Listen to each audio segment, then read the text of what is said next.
Hello everyone, I'm Professor M.D. Chate. Welcomes you all in the 21st lecture of measurement subject. So my dear students, we have discussed about the induction type of wattmeter and polyphase wattmeter in the last lecture, right? So this is the polyphase wattmeter construction, right? Then its working principle. Then we have discussed about induction type of wattmeter, right? And its working of principle. Right, so that much of syllabus we have covered in the last lecture. Now in today's lecture, we are going to discuss about the multiplying factor of wattmeter. So multiplying factor is used for calculating the final value of the wattmeter reading. Multiplying factor हम use करते हैं वहाँ के wattmeter की reading का final value calculate करने के लिए, ठीक है। तो इसका एक सिंपल फॉर्मूला है मल्टीप्लाइंग फैक्टर का। So its value can be calculated by multiplying factor is equal to voltage range into current range into power factor divided by full scale deflection. तो ये सिंपल फॉर्मूला है multiplying factor का, ठीक है। या फिर आप दूसरी उसकी डेफिनेशन लिख सकते हो, multiplying factor for a wattmeter is that parameter by virtue of which one can use small scaled wattmeter to get the power readings up to the multiplication factor times the smallest scale possible for the given wattmeter। यानी multiplying factor जो है wattmeter का एक ऐसा parameter है जिससे हम क्या कर सकते हैं, स्मॉल स्केल वाटमीटर की जो पावर रीडिंग्स है वो हम उसके मल्टीप्लिकेशन फैक्टर टाइम्स से स्मॉलेस्ट स्केल से उसकी वैल्यू हम मेजर कर सकते हैं फॉर द गिवन वाटमीटर के लिए, ठीक है। यानी सपोज आपको हमारा जो वाटमीटर डिज़ाइन किया होता है वो सपोज मैक्सिमम उसका फुल स्केल डिफ्लेक्शन 750 वैट्स है, ठीक है। और हमें उसकी वैल्यू जो पावर की वैल्यू मेजर करनी है वो सपोज हमें 1500 वैट मेजर करनी है, ठीक है। तो आप 750 का वाटमीटर वहाँ पे सर्किट में कनेक्ट करके आप 1500 वैट तक उसकी वैल्यू पावर की वहाँ पे वाटमीटर पे मेजर कर सकते हो। लेकिन तब आपको वहाँ के रीडिंग को, जो भी हम रीडिंग ले रहे हैं उस वाटमीटर से, उस रीडिंग को आपको मल्टीप्लिकेशन फैक्टर से मल्टीप्लाई करना होता है, ठीक है। तभी हम वहाँ पे 750 जो फुल स्केल डिफ्लेक्शन है वाटमीटर का, उस पे हम 1500 वैट पावर वहाँ पे मेजर कर सकते हैं, ठीक है। तो उसको बोलते हैं मल्टीप्लाइंग फैक्टर। क्लियर है सबको, ठीक है। तो ये दूसरी डेफिनेशन, अगर आपको जो भी ये एक तो आप ये डेफिनेशन या ये फॉर्मूला लिख के मल्टीप्लाइंग फैक्टर को डिफाइन कर सकते हो, या फिर ये डेफिनेशन लिख सकते हो, ठीक है। जो आपको सिंपल लगे वो आप एग्जाम में डेफिनेशन लिख सकते हो, ठीक है। देन नेक्स्ट पॉइंट यह है, it allows to measure power up to 4 to 6 times the power of a wattmeter can measure for the smallest scale। ये क्या करता है, मल्टीप्लाइंग फैक्टर हमें अलाउ करता है वहाँ पे पावर जो है मेजर करने के लिए, लेकिन वो पावर हम 4 to 6 टाइम्स ज़्यादा मेजर कर सकते हैं। Power of a wattmeter can measure the smallest scale से हम 4 to 6 टाइम्स ज़्यादा पावर वहाँ पे मेजर करते हैं। उसके लिए हमें ये मल्टीप्लाइंग फैक्टर वहाँ पे वो पावर मेजर करने के लिए वो अलाउ करता है, ठीक है। So this is about the multiplying factor of a wattmeter. Now next point हमने देखा था, ये requirement of the multiplying factor, क्यों ज़रूरी होता है multiplying factor. So wattmeter is constructed such that it can read power only on a single scale. Wattmeter हमारा construct किया होता है, ऐसे तरीके से कंस्ट्रक्ट किया होता है कि वो क्या करता है, अपनी पावर वहाँ पे रीड करता है सिंगल स्केल के ऊपर, ठीक है। समजलं, वॅटमीटर आपलं काय करतं, पॉवर जी आहे, वॅटमीटर आपलं अशा प्रकारे कन्स्ट्रक्ट केलेलं असतं की ते आपली पॉवर रीड करतं एका सिंगल स्केलवरती, ठीक आहे। ही ही रिक्वायरमेंट आहे फर्स्ट। सेकंड आहे तर वॅटमीटर कन्सिस्ट ऑफ 2 कॉइल्स. वॅटमीटरमध्ये आपल्याला सगळ्यांनाच माहिती आहे आता करंट कॉईल आणि प्रेशर कॉईल अशा 2 कॉइल्स असतात वॅटमीटरमध्ये. आणि त्या दोन्ही कॉइलचे जे टर्मिनल्स आहेत ते मी तुम्हाला सांगितले होते. करंट कॉइलचे टर्मिनल्स आपण मार्क केलेले असतात एम आणि एल न, आणि प्रेशर कॉइलचे टर्मिनल्स आपण मार्क केलेले असतात सी आणि व्ही.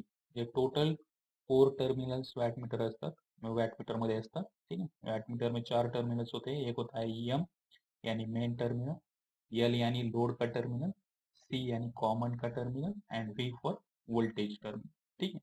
तो ऐसे 4 टर्मिनल होते हैं वैटमीटर में. Now the ampere rating of current coil is decided by the series. ठीक है. एम्पियर रेटिंग जो है करंट कॉइल की वो क्या कौन डिसाइड करता है वहां पे? सीरीज यानी लो करंट डिसाइड करता है, एंड पैरेलल यानी high current connections. Ampere rating जो है करंट कॉइल की वो कौन डिसाइड करता है? एक तो सीरीज यानी लो करंट है, पैरेलल यानी हाई करंट कनेक्शंस वहां पे डिसाइड करते हैं एम्पियर रेटिंग करंट कॉइल की. And the voltage rating of the pressure coil is decided by the series resistance. जो वोल्टेज रेटिंग है आपके प्रेशर कॉइल की वो डिसाइड करता है वहाँ का सीरीज रेजिस्टेंस यानी अपना मल्टीप्लायर होता है. ठीक है. Which is connected in series with the pressure coil, और वो मल्टीप्लायर आपके प्रेशर कॉइल के सीरीज में वहाँ पे कनेक्ट किया होता है. मैंने ऑलरेडी आपको कनेक्शन डायग्राम जो है वैटमीटर की वो दिखाई है. ठीक है. देन नेक्स्ट पॉइंट दिया है bye selecting the rating of these two coils the range extension can be done. ये जो रेटिंग है अपनी ये दोनों कॉइल्स की, वो रेटिंग सेलेक्ट करके हम वहाँ पे रेंज एक्सटेंशन कर सकते हैं वैटमीटर का. And same wattmeter can be use for one or two more range of power. तो सेम वैटमीटर हम एक या फिर दो से ज़्यादा पावर रेंज के लिए उसको यूज कर सकते हैं. ठीक है. यानी मैंने आपको अभी एग्जांपल बोला कि आपके पास सपोज 750 वैट का वैटमीटर है और आपको 1500 वैट पावर मेजर कर रही है, तो आप सेम वैटमीटर पे वहाँ पे उसकी पावर रेंज यानी वहाँ पे पावर आप मेजर कर सकते हो. ठीक है. Then for each range its multiplying factor is different. हर एक रेंज के लिए वहाँ का मल्टीप्लाइंग फैक्टर आपका डिफरेंट रहेगा. क्लियर है. तो ये है आपकी requirement multiplying factor. Now will solve some examples on the multiplying factor. ठीक है. जो कि आपके एग्जाम में 2-2 मार्क के लिए एग्जांपल्स बहुत बार पूछे गए हैं. ठीक है. So will see that example. So first example है आपका, find the multiplying factor of 10 ampere by 300 volt for unity power factor with having full scale deflection is equal to 1500 watt. यहाँ पे क्या पूछा है? आपको मल्टीप्लाइंग फैक्टर कैलकुलेट करना है. वहाँ का करंट दिया है 10 एम्पियर, वोल्टेज दिया है आपको 300 वोल्ट, और वो यूनिटी पावर फैक्टर के लिए है जिसका फुल स्केल डिफ्लेक्शन है आपका 1500 वाट. ठीक है. या फिर इसी क्वेश्चन को दूसरे तरीके से भी आपको पूछ सकते हैं एग्जाम में. ठीक है. आपके जो वैल्यू दिए है वो सेम है लेकिन स्टेटमेंट अलग दिया है यहाँ पे, तो ऐसा क्वेश्चन पूछ सकते हैं. A wattmeter has a voltage range of 300 volt and a current range of 10 ampere. If the full scale deflection of the meter is 1500 watt, then calculate the multiplying factor of the wattmeter. ठीक है. तो ऐसा question 2 mark के लिए आपके main exam में MSBT के पूछते हैं. ठीक है. सो मल्टीप्लाइंग फैक्टर ये यूज, अभी हमने बोला कि मल्टीप्लाइंग फैक्टर हम यूज करते हैं वहाँ की फाइनल वैल्यू जो है वैटमीटर रीडिंग की उसको कैलकुलेट करने के लिए. So it's value can be calculated by, उसका फॉर्मूला हमने अभी बोला, multiplying factor is equal to voltage range into current range into power factor divided by full scale deflection. ठीक है. तो multiplying factor is equal to, यहाँ पे simply आपको वैल्यू पुट करनी है. वोल्टेज रेंज कितनी दी है आपकी 300 वोल्ट, तो ये 300 रख दिया. इंटू करंट रेंज कितनी दी है 10 एम्पियर, सो 10 एम्पियर है. ठीक है. और आपका पावर फैक्टर कितना दिया है आपका, वहाँ पे उन्होंने मेंशन किया है पावर फैक्टर यूनिटी है. ठीक है. पावर फैक्टर कितना है आपका यूनिटी, यानी पावर फैक्टर की वन कितनी वैल्यू कितनी लेनी है 1. सो 300 into 10 into 1 divided by full scale deflection कितना दिया है वैटमीटर का 1500. ठीक है. ये है 1500, तो यहाँ पे पुट कर दें. इसको कैलकुलेट करोगे आप तो आपका मल्टीप्लाइंग फैक्टर आएगा 2। क्लियर है? तो यह फर्स्ट एग्जांपल है आपका, सिंपल एग्जांपल है, कुछ भी इसमें डिफिकल्ट नहीं है। ठीक है, लेकिन ऐसे 100% आपके मेन एग्जाम में 2 मार्क के लिए क्वेश्चन ऐसा पूछा गया है बहुत बार। ठीक है, तो इसकी वजह से हम ये सॉल्व कर रहे हैं एग्जाम्पल्स। नाउ नेक्स्ट एग्जांपल है आपका, find the multiplying factor of a wattmeter 1500 watt full scale deflection when current and voltage ratings chosen are 15 ampere and 600 volt respectively। Clear? ये सिंपल एग्जांपल है। अभी मल्टीप्लाइंग फैक्टर कैलकुलेट करना है आपको, find करना है वैटमीटर का जिसका फुल स्केल डिफ्लेक्शन कितना दिया है, अगेन 1500 वैट दिया है, करंट रेंज कितनी दी है 15 एम्पियर दी है, एंड वोल्टेज रेंज कितना दिया है 600 वोल्ट दिया है। तो वैल्यू पुट करो फॉर्मूले में। फॉर्मूला क्या है अपना, multiplying factor is equal to current range into voltage range into power factor. लेकिन यहाँ पे अभी पावर फैक्टर मेंशन नहीं किया है उन्होंने। ठीक है, तो नहीं मेंशन किया है तो पावर फैक्टर कंसिडर करना है आपको 1 है। ठीक है, पावर फैक्टर कितना है 1, तो 1 लिया तो भी चलता है, नहीं लिया तो भी चलता है, क्योंकि 1 से मल्टीप्लाई करोगे आप तो आपकी वैल्यू उतनी ही रहेगी। ठीक है, और divided by full scale deflection, full scale deflection कितना दिया है 1500। तो multiplying factor is equal to current range कितनी है आपकी 50 इंटू वोल्टेज रेंज कितनी है 600, तो 15 into 600 divided by full scale deflection 1500। तो मल्टीप्लाइंग फैक्टर कितना मिलेगा अपने को?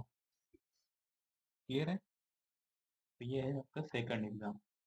थर्ड एग्जाम्पल दिया है, a wattmeter has a voltage range of 500 volt and a current range of 10 ampere. If the full scale deflection of the meter is 1250 watt, then calculate the multiplying factor of the meter. Clear आहे? आता इथं काय काय दिले पहा, given डेटामध्ये voltage range दिलेली आपल्याला 500 volt, current range दिलेली आपल्याला 10 एम्पियर आणि फुल स्केल डिफ्लेक्शन दिले 1250 वॅट आणि आपल्याला मल्टिप्लाइंग फॅक्टर कॅल्क्युलेट करायचा वॅटमीटरचा। क्लियर? व्हॅल्यू पुट करा, मग मल्टिप्लाइंग फॅक्टरचा फॉर्म्युला आपल्याला माहितच आहे। क्या है फॉर्मूला अपना, multiplying factor is equal to current range into voltage range divided by full scale deflection. Current range कितना है अपना 10 एम्पियर, वोल्टेज रेंज कितना है 500 वोल्ट। ठीक है, एंड आपका फुल स्केल डिफ्लेक्शन कितना है 1250 वाट। तो मल्टीप्लाइंग फैक्टर कितना मिलेगा अपने को 4। समझ गया है? और ध्यान में रखो मल्टीप्लाइंग फैक्टर को यहाँ पे कौन सा भी यूनिट नहीं है। ठीक है, तो इसकी वजह से यहाँ पे कौन सा भी आंसर में यूनिट नहीं दिखा है। क्लियर है? ऐसे सिंपल एग्जांपल्स आपके मेन एग्जाम में पूछते हैं। ठीक है, now we'll see next point, that is again very important point, that is extension of wattmeter range। जैसे हमने सेकंड चैप्टर में देखा था कि पीएमएमसी टाइप का जो इंस्ट्रूमेंट है, ठीक है, और एमआई टाइप की जो इंस्ट्रूमेंट है, पीएमएमसी यानी permanent magnet moving coil instrument and MI means moving iron type के इंस्ट्रूमेंट्स। ठीक है, तो वहाँ पे हमने देखा कि voltmeter and ammeter, DC voltmeter and DC ammeter की रेंज हमने एक्सटेंड की थी। वो कैसे एक्सटेंड की थी? By using shunt and multiplier, and second method से हमने उसकी रेंज एक्सटेंड की थी by using instrument transformers. And we know that instrument transformer are of 2 types, that is current transformer and potential transformer। तो जैसे हमने वहाँ पे रेंज एक्सटेंड की थी DC voltmeter and DC ammeter की shunt and multiplier and instrument transformers use करके, वैसे ही हमें वैटमीटर की भी रेंज यहाँ पे एक्सटेंड करनी आती है। उसके लिए ये डायग्राम है। ठीक है, यहाँ पे आपको सिंगल फेज एसी सप्लाई देना होता है। ठीक है, ये एसी सप्लाई है तो इसमें वहाँ पे यहाँ पे एसी सिंबल का ये सिंबल है, साइनोसॉइडल वेव दिखा है इसमें। ये है आपका पोटेंशियल ट्रांसफॉर्मर, जिसको शॉर्ट फॉर्म में पीटी बोलते हैं अपन। ठीक है, ये एक बेसिकली वोल्टेज ट्रांसफॉर्मर होता है आपका। ठीक है, ये है आपका सीटी यानी करंट ट्रांसफॉर्मर। तो ये बेसिकली आपका करंट ट्रांसफॉर्मर है, ये वोल्टेज ट्रांसफॉर्मर। ठीक है, यहाँ पे आपके वैट मीटर में 2 कॉइल्स होते हैं, एक होती है करंट कॉइल, दूसरी होती है प्रेशर कॉइल। ठीक है, करंट कॉइल के टर्मिनल्स 4 होते हैं, M, L and pressure coil के टर्मिनल्स सी एंड वी। ऐसे टोटल कितने टर्मिनल्स है आपके वैटमीटर में? 4, M, L, C and V. ठीक है, और यहाँ पे एक रेजिस्टेंस कनेक्ट किया है। ठीक है, ये पोटेंशियल ट्रांसफार्मर के अक्रॉस का वोल्टेज हमें मेजर करने के लिए हमने यहाँ पे एक वोल्टमीटर कनेक्ट किया है, और यहाँ पे करंट ट्रांसफार्मर के इसमें सेकेंडरी साइड में हमने एक एमीटर कनेक्ट किया है वहाँ करंट मेजर करने के लिए, और ये है आपका लोड। ये सिंपल डायग्राम है रेंज एक्सटेंड करने के लिए वैटमीटर की। या फिर आप ये डायग्राम भी निकाल सकते हो, दोनों में से कौन सी भी एक एग्जाम में निकालना है आपको। तो वी एस यहाँ पे आपका वोल्टेज है, supply voltage, I is the current, V T is the potential transformer यानी वो वोल्टेज ट्रांसफार्मर रहेगा, and C T current transformer, I Z यानी लोड में से जो करंट फ्लो हो रहा है वो है आपका। ठीक है, यहाँ पे वोल्ट मीटर कनेक्ट किया है, ये रेजिस्टेंस है। ठीक है, ये एमीटर है, ये रेजिस्टेंस है, और ये है आपका वैट मीटर। क्लियर है? तो ये दोनों में से जो भी इजी लगे डायग्राम वो आप मेन एग्जाम में यहाँ पे ड्रॉ कर सकते हो। क्लियर है? समझ में आ? तो इसमें क्या क्या पॉइंट्स दिए हैं वो देखेंगे अभी। So here the range of watt meter can be extended to measure power of AC circuit. जो रेंज है अपना वैट मीटर का वो हम एक्सटेंड कर सकते हैं वहाँ की एसी की पावर मेजर करने के लिए, एसी सर्किट की पावर मेजर करने के लिए, हैविंग हाई वोल्टेज, जिसका हाई वोल्टेज होता है एंड लार्ज करंट होता है। ऐसे सर्किट में, एसी सर्किट में जहाँ पे high voltage and large current रहेगा वहाँ की पावर मेजर करने के लिए हमें वैट मीटर की रेंज क्या करनी होती है? एक्सटेंड करनी होती है। ठीक है, तो bye using potential transformer and current transformer, ठीक है, by using potential transformer and current transformer, the range of wattmeter can be extended to measure power of AC circuit। Range of wattmeter हम extend करते हैं वहाँ की AC circuit की power major करने के लिए जिसका वोल्टेज हाई रहेगा एंड करंट लार्ज रहेगा। और वो किससे हम रेंज एक्सटेंड कर सकते हैं? By using potential transformer and current transformer यानी सीटी एंड पीटी यूज करते हैं। So which reduces the voltage applied across the wattmeter. वो क्या करेंगे वहाँ पे? वोल्टेज को रिड्यूस करेंगे। ठीक है, which reduces the applied voltage across the wattmeter. जो भी हम वाटमीटर के अक्रॉस वोल्टेज मेजर अप्लाई कर रहे हैं उसको रिड्यूस करेंगे वो, and current flowing through the instrument. और जो भी करंट फ्लो हो रहा है आपके इंस्ट्रूमेंट में से उसको भी वहाँ पे रिड्यूस करेंगे। ठीक है, समजलं? पहिला पॉईंट काय दिला आहे रेंज एक्सटेन्शन मध्ये बघा, की range of wattmeter can be extended. आपण वॅटमीटरची रेंज एक्सटेंड करू शकतो। ठीक आहे, कशासाठी रेंज एक्सटेंड करायची आहे? To measure power of AC circuit. आपल्याला एसी सर्किटची पॉवर मेजर करायची ज्याच्यामधलं व्होल्टेज हे हाय असणार आहे आणि करंट हा लार्ज असणार आहे। आणि ती रेंज एक्सटेंड कशी करू शकतो आपण? बाय युजिंग पोटेन्शियल ट्रान्सफॉर्मर म्हणजे पीटी आणि करंट ट्रान्सफॉर्मर म्हणजे सीटी। हे दोन्ही काय करतील मग? आपलं व्होल्टेज जे आहे आपण जे अप्लाय करतोय वॅटमीटरच्या अक्रॉसमध्ये त्याला आणि करंट जो फ्लो होतोय त्या इन्स्ट्रुमेंट मधून त्या दोन्हीला ते काय करतील? रिड्यूस करतील। ठीक आहे, आणि मग अशा केसमध्ये जी ॲक्च्युअल पॉवर आहे आपली ती ॲक्च्युअल पॉवर कशी कॅल्क्युलेट करता येईल आपल्याला? तर त्याचा हा फॉर्म्युला आहे। दैट इज फॉर्मूला क्या है देखो यहाँ पे, here actual power is equal to wattmeter reading into PT ratio यानी potential transformer ratio into CT ratio यानी करंट ट्रांसफार्मर रेशियो। क्लियर है? तो ये फॉर्मूले से हम वहाँ की एक्चुअल पावर मेजर कर सकते हैं। ठीक है, समझ में आया? नो, नेक्स्ट पॉइंट है यहाँ पे, जैसे हमने अभी एक बोला कि हम वैटमीटर की रेंज एक्सटेंड कर सकते हैं एसी सर्किट में की पावर मेजर करने के लिए जहाँ का वोल्टेज हाई रहेगा एंड करंट भी लार्ज रहेगा। तो उसकी रेंज हम एक्सटेंड करते हैं by using potential transformer and current transformer. ठीक है, now similarly the range of wattmeter in a DC circuit. DC circuit में अगर हमें वैटमीटर की रेंज एक्सटेंड करनी है तो कैसे कर सकते हैं? So the range of wattmeter in DC circuit can be extended by using the multiplier resistance in series with the potential coil. Multiplier resistance in series with the potential coil and shunt resistance in parallel with the current coil of the wattmeter. जैसे मैंने बोला आपको, हमने जैसे DC ammeter and voltmeter की range extend की थी वहाँ पे शंट एंड मल्टीप्लायर यूज करके, और दूसरे तरीके से हमने वहाँ की डीसी वोल्टमीटर एंड एमीटर की रेंज एक्सटेंड की थी वहाँ का इंस्ट्रूमेंट ट्रांसफॉर्मर यूज करके, यानी आपका सीटी एंड पीटी यूज करके हमने रेंज एक्सटेंड की थी। सिमिलर वे से हम वैटमीटर की रेंज यहाँ पे डीसी सर्किट में भी एक्सटेंड कर सकते हैं। ठीक है, तो क्या करना है उसको, रेंज एक्सटेंड करने के लिए डीसी सर्किट में वैटमीटर की रेंज एक्सटेंड करने के लिए हमें मल्टीप्लायर रेजिस्टेंस कनेक्ट करना है सीरीज में पोटेंशियल कॉइल के। मल्टीप्लायर रेजिस्टेंस हमें क्या करना है, वहाँ के पोटेंशियल कॉइल की सीरीज में कनेक्ट करना है, एंड शंट रेजिस्टेंस आपको क्या करना है, करंट कॉइल के पैरेलल में कनेक्ट करना है। शंट रेजिस्टेंस आपको करंट कॉइल के पैरेलल में कनेक्ट करना है वैटमीटर। ठीक है, ऐसे दोनों तरीके से हम वैटमीटर की रेंज यहाँ पे एक्सटेंड कर सकते हैं। ठीक है,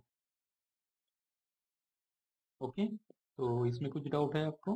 ठीक है, तो ये आज के पॉइंट में अगर किसी को डाउट है तो आप मुझे कभी भी पूछ सकते हैं। ठीक है, सो we'll stop here.